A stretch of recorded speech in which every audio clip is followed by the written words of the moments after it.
Welcome to Corks Conversation with M.E. Browning. Yes, yay. And it's mid-October and Halloween is already just around the corner. I know. And you know us mystery lovers love the holidays. So since we're on YouTube this season, we are going to dress up for the podcast. Right, Cathi? Right. Yes, that's an enthusiastic yes. Yes. It will be a surprise because I don't think we've figured it out yet. Exactly. Are we going to tell each other or just? I don't know. What do you want to do? I think we should not tell each other and just surprise each other. Okay, that sounds good. Anyway. All right. So anyway, let's get back to today's episode. Yes. Cathi, why don't you introduce today's author? Oh, it's my pleasure. We are here today with author M.E. Browning.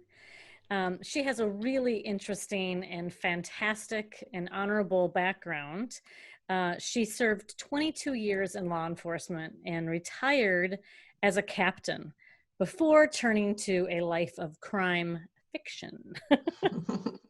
And so writing as Mickey Browning, she penned the Agatha-nominated and award-winning, Mare Cavallo Mysteries, and her short stories and nonfiction have appeared in anthologies, magazines, and textbooks.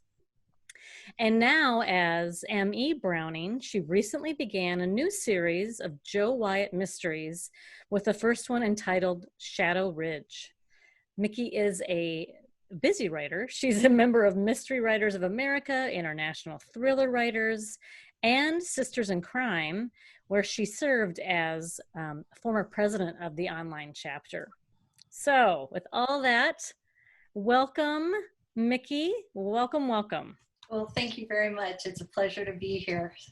How often do you get to drink wine on duty? Right? That is a good thing. Makes crime so much nicer. Mm-hmm. Okay, so speaking of that, before we get to the big questions, Christy, why don't you tell us about the wine we are drinking today? Sure, absolutely. So Mickey, you suggested a Pine Ridge Chenin Blanc Viognier. No idea if I pronounced that correctly. And from the description, I'm really excited to try it. So why don't you guys have a sip while I give the description? Cheers. So online, it's described as crisp, bright, and vivacious. Nice. CB plus V, that's how they put it, so I can go with that one now, is an aromatic white blend boasting a bouquet of honeysuckle, orange blossoms, red grapefruit, white peach, and jasmine tea. The entry is both bright and mouth-filling, exhibiting refreshing acidity and roundness, opening to flavors of tangerine, lime, and lemon curd, lemongrass, ginger, white peach, and green apple. This delicious wine finishes clean and long with a lingering hint of lime. There is a lot going on in this glass. It's really not that complicated. That is one of the longest descriptions we've ever read. I'm not sure if I caught the honeysuckle in there, but how would I know? Have another drink, then you'll find out. I'll taste it all, right? This is actually delicious. Yeah, it is really good. It's just one of those really nice everyday, it doesn't have too high of a price point. Mm-hmm. And the last time I was here, we had bubbles, actually, and so this is a nice change. We went from the celebratory to just something that it's nice to enjoy. You don't have to have food with it. It's very nice. And you know what I love? I love the screw top. Yeah. I mean, I know that sounds so silly, but today I was running to the fridge to grab it and I thought, oh, thank goodness, like I don't have to do that next step. Isn't that so lazy? Yeah, I did the same thing. And, and plus it's really exciting because we rarely can find a wine that is located in both South Florida with me and South Dakota with Cathi, which she found it. And Mickey, where are you? I'm actually South Florida as well. On the Atlantic coast. Yeah. Oh, Fort Lauderdale? A little further north. Okay. I was gonna say, you could have just come over here. We would have, well, I guess we'd have to keep 6 feet apart, but oh. Okay, I'm ready to talk this book, Shadow Ridge. Anybody else? Yes. I'm ready. Okay, so like Christy said, there was a lot going on in that wine description. There is a lot going on in Shadow Ridge. Okay, it is a police procedural involving gaming, dark internet sites, lots of secrets. It takes place on a Colorado college campus environment. So you have that. There's lots of family issues going on. We've got a divorce. We've got a father-daughter relationship. We have a fair dose of sexism and misogyny, if I might say. That's definitely there. As I was reading this and I was making this list going back, I wanted to know, Mickey, what was the initial germ of this story? Like which came first, the gaming or what were you thinking? The gaming came first. I had read an article about some of the horrible misogyny that was occurring within the video gaming community. And the thing that I wanted to capture in the book was to somehow parallel that with another character. This was actually the first time that I had written multiple points of view. And so it was a challenge for me to actually capture that and to be able to reveal character through other characters' perspective. I didn't want, like in the Maricavallo, where everything was actually in her perspective. So this allowed me to play. But the misogyny in the gaming community really got out of hand, and there was something called Gamergate. And when I learned the scope of the online mob mentality and what occurred in that in real life, it kind of sparked something for me. And Quinn, who's one of the characters, she's the gamer character, she came to me almost fully formed, which never happens. That just never happens. Wow. And she's interesting. I like her. She was a kick to write. Yeah. Quinn has no filters. and so how fun to write. She was fun to write. I mean, I was able to unleash my inner snark, and it was completely appropriate for her. But the trick was not to make her one note. And, how do you make somebody who's that wounded sympathetic?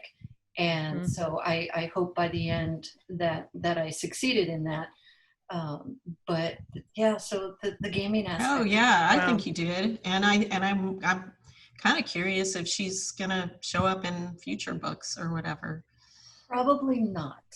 I like her connection with her mom being a cop as well, right? So that was kind of interesting. That was the other thing, is there's a lot of parallels, and I did that intentionally in some aspects and completely unintentionally in others. And when I wrote Quinn and her mother, that I guess Quinn didn't come fully formed, because that actually took me by surprise with her mom, because most legacies in police work until recently have always been with a father, because women in policing wasn't, it didn't happen very often until the past several decades. And so now you're getting into an opportunity to have mom as the initial legacy in the profession. So I'm curious, when you started in law enforcement, did you have other female members of the force where you were? I did. There weren't, percentage-wise, there weren't a lot, but there had been some who had been on for years before I got there. There were definitely some early trendsetters in that agency. That was in California, which tended to have a little bit more progressiveness as far as the diversity of their police forces.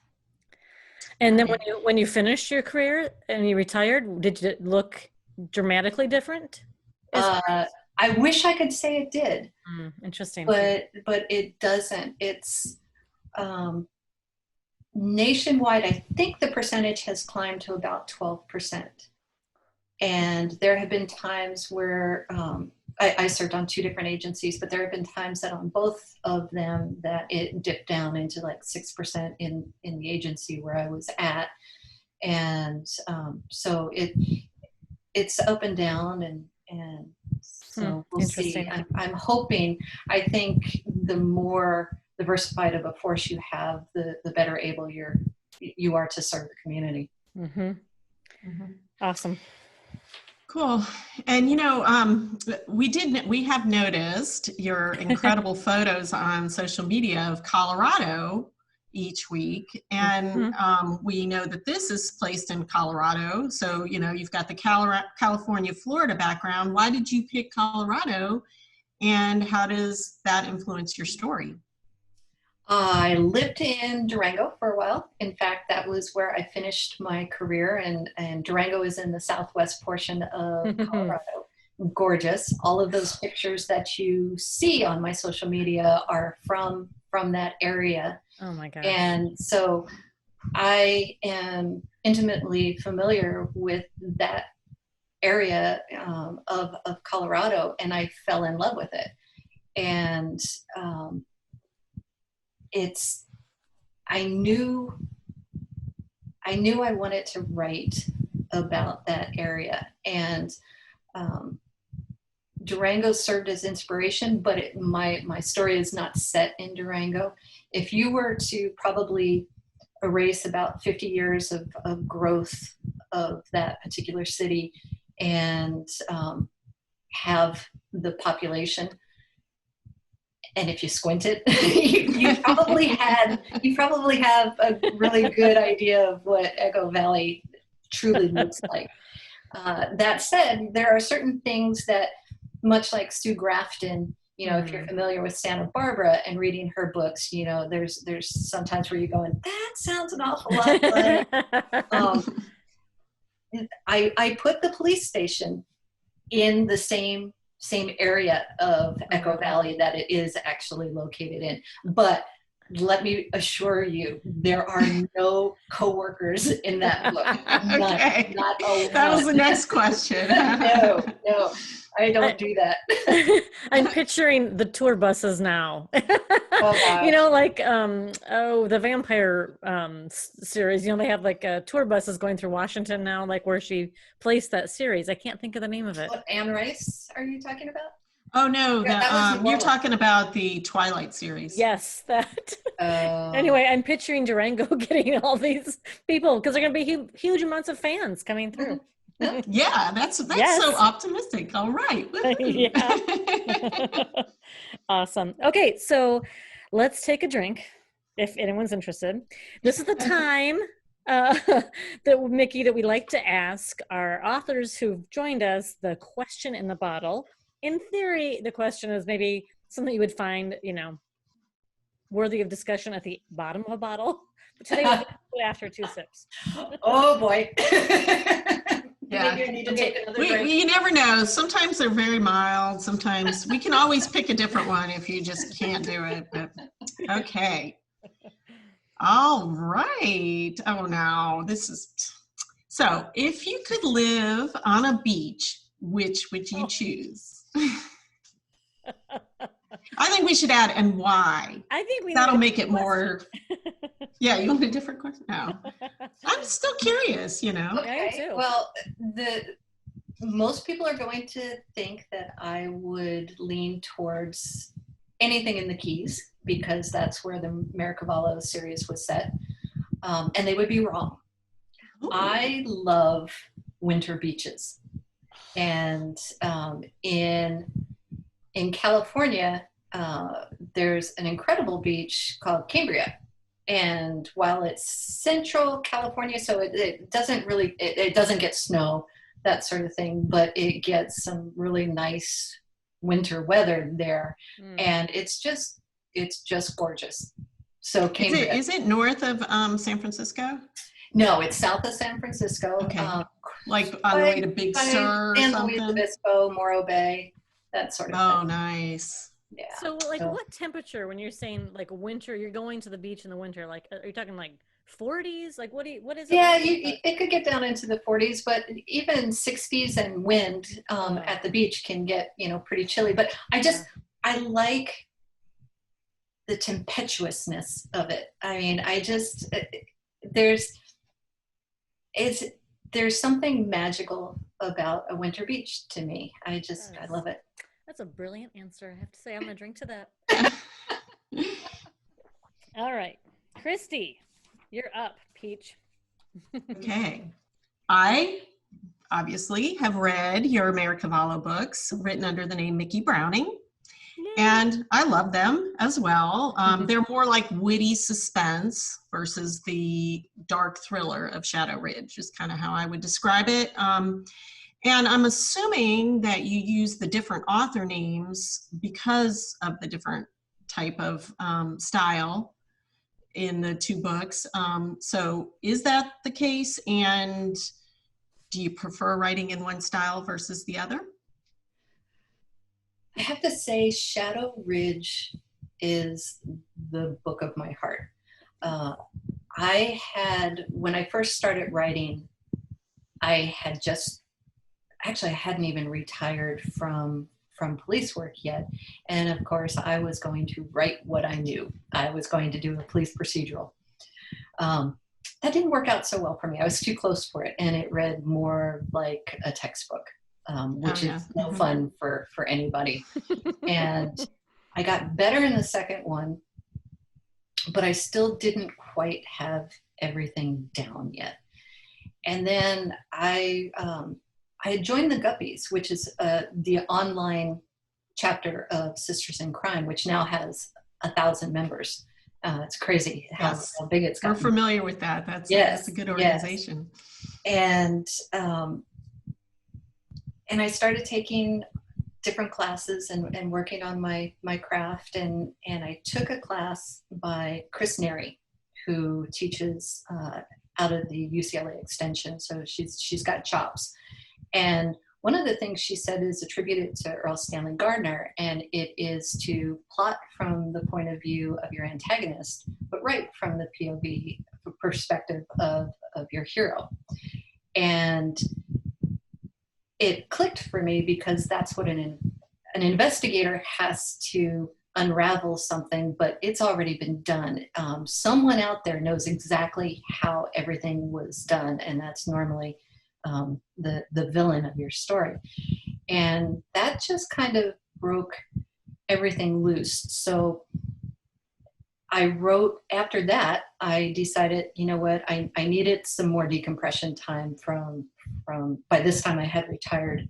And so I wrote the first Maricavallo. It was called Adrift. And it must have clicked very well because it actually was nominated for an Agatha Award for Best First Novel.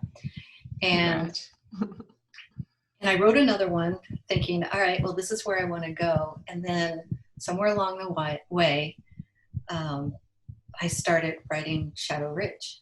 And I started it, I knew what the story was. I had read that article about the gaming, and I knew this is what I really wanted to sink my teeth into as a police procedural. And so I with the blessing of my agent, I switched gears and I started writing this. And despite knowing the story, it just wasn't coming. I couldn't get it down on the page. And I realized it was because I was trying to limit it to Joe's perspective. I knew, what was going on behind the scenes, but it really required the 3 different points of view to tell this particular story. And so as soon as I latched onto that, it all broke free. And I actually credit some some other writers for that, because I took a little bit of a hiatus and I started doing some reading. And Lori Roy, who's another Florida writer, she was one of the people that I studied. And then Alifer Burke, who's actually another Florida writer, now that I think about it. I read We got a lot going on down here. Yeah, we do. You know, Cathi, it's time for you to move down to I know. Of course, if you know, we still have like sea levels rising, we'll all end up in South Dakota, I guess. Yeah. So. That's very true. But it was Alifer Burke's book that really exposed the power of the different points of view. I know a lot of people write in it, but it was the right book at the right time for me. And then as soon as I latched onto that, like I said, the rest of the story just came out. So I really like Mare, but it's time for me to spend some time with Joe. Yeah. Well, they're both page turners, both series. So I'm impressed. I love it. Thank you very much. Thanks. Yay. Yay. Okay, so you mentioned your agent. Mm-hmm. I am really curious about, we've talked to lots of different writers who have published in all kinds of places. One writer we talked to just a few weeks ago started his own publishing house. We've talked to people who are self-published, indie, traditional, mainstream, the big five. You've it looks to me like you've done all those, right? Because right now you're at Crooked Lane. You started at Penguin Random House, and then Blue Shadow. Talk to us about that. Okay, I started with Alibi, which is the imprint of Penguin Random House. And it's a digital-only imprint. And so Adrift was out there, and then I had just turned in Beached, and everything kind of got reorganized. And they opted not to pick up Beached, and they started to shift their focus. And I don't actually even think they acquired much after I had turned in Beached. And so I had this book that I thought was a decent book. And so there might be some publishing houses out there, but it's not common for another publishing house to pick up a second book when a series origination belongs to another house. And so my choices were put it away or self-publish it.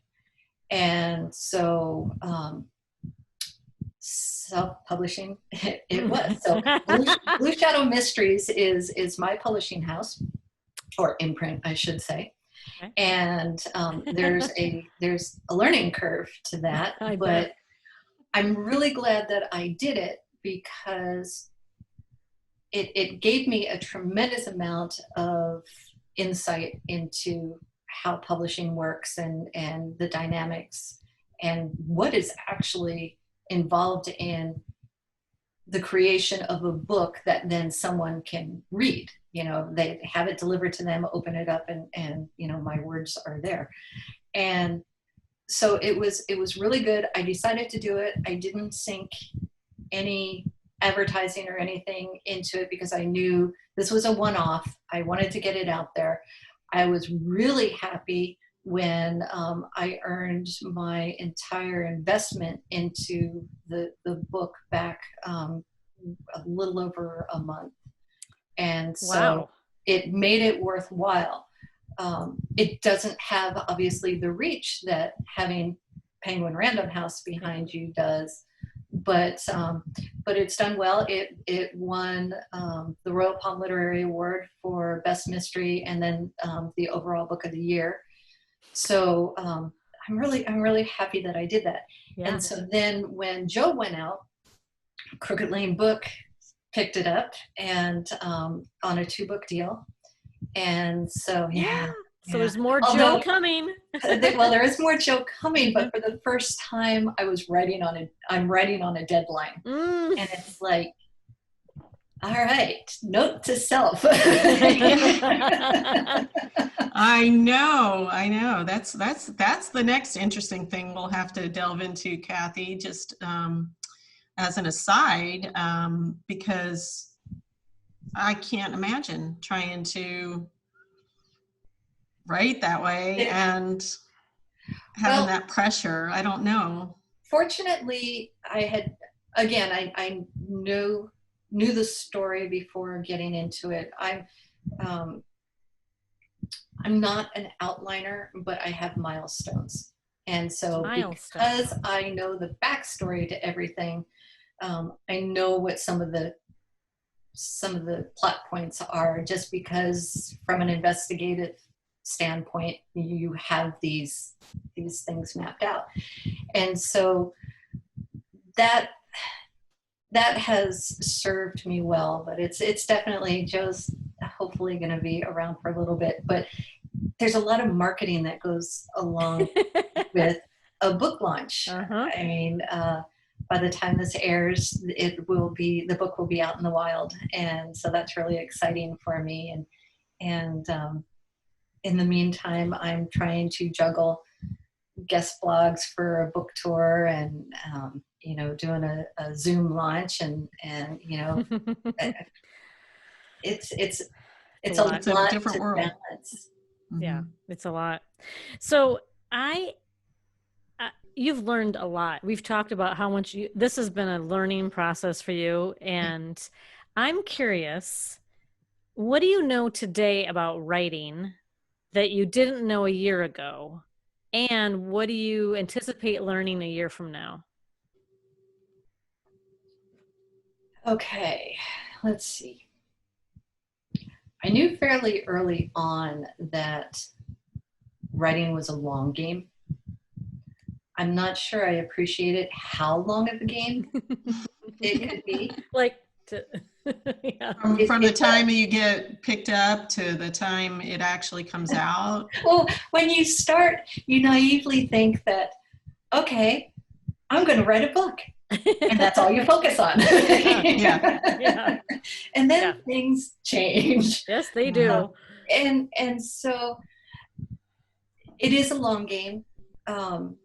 There's very few overnight successes. There are some, but it's not something that you should put into your business plan, because you could very well be disappointed. But I think last year, I really learned to trust the reader more so than I ever have, in that you can allude to things in your writing. You don't have to go back and say, okay, this is really important. I really want you to get this point. I'm going to bring it up again. And so less is truly more. Oh, wow. In a lot of cases when you're writing, and readers are savvy. They're smarter than I am, and so I want to honor that. Oh, that's wonderful. That's really wonderful. Whew, that blew me away. Okay. All right, Mickey Browning, writing under M.E. Browning, author of upcoming Shadow Ridge. We are so happy that you joined us today. Thank you so very much. I'm just thrilled to be here. I appreciate it. Thank you. Thank you. Well, thanks. But before we go, we still have one question that we have to ask to appease our mysterious foodies out there. That's awesome. So, which of your characters would you like to share a meal with, and what would it be? Oh, I should have remembered this one was coming. Probably Aiden, who's kind of a secondary character, but we'll see more of.